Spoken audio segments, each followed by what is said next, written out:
السلام علیکم رحمۃ اللہ وبرکاتہ۔ کرناٹکا ہائی کورٹ میں تعارف قرآن اور تقسیم قرآن کے اس عظیم الشان پروگرام میں اور میری ساس صاحبہ محترمہ سیدہ عصمت سارہ صاحبہ نے بھی شرکت کی تھی۔ پروگرام کا آغاز سورہ رحمان کی تلاوت سے ہوا۔ پورا مجمع خاموش کلام الہی کی حلاوت اور چاشنی سے مسرور ہو رہا تھا۔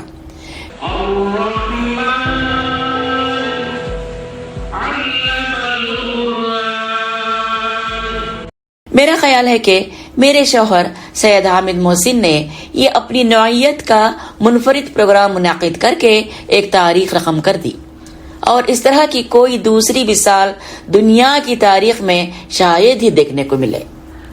جس دن پروگرام منعقد تھا اس دن ہمارے گھر میں جو واقعہ پیش آیا میں آپ کو سنانا چاہتی ہوں، سنیے۔ پروگرام کی تیاری کو لے کر میرے شوہر کافی پریشان تھے۔ انہیں دیکھ کر امی جان نے پوچھا، بیٹے حامد کیا بات ہے، تم کیوں اتنے پریشان ہو؟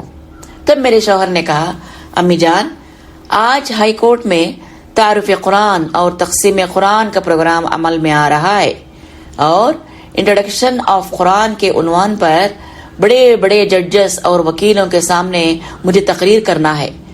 میری حوصلہ افزائی کے لیے دعا کیجیے۔ یہ سننا ہی تھا امی حیرت زدہ ہو گئیں اور کہا، حامد کیا تم پاگل ہو گئے ہو؟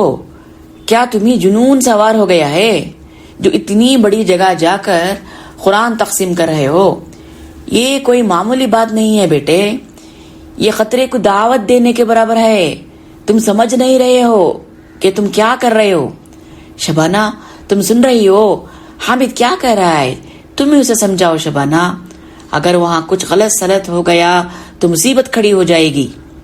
یہ کہہ کر وہ پریشانی کے عالم میں اپنے کمرے میں جا کر لیٹ گئی، اور ادھر میرے شوہر ہائی کورٹ روانہ ہو گئے اور میں ادھر اپنے کام میں مصروف ہو گئی۔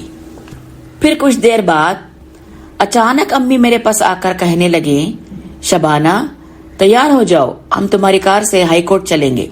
جب ہم ہائی کورٹ پہنچے اور آڈیٹوریم میں بہت سارے وکیلوں اور ججز کو دیکھا تو امی حیرت زدہ رہ گئی، اور ہم آڈیٹوریم میں پیچھے ایک جگہ بیٹھ گئے جہاں پر وکیل سیاہ کوٹ میں ملبوس تھے اور ہم سیاہ برقعے میں۔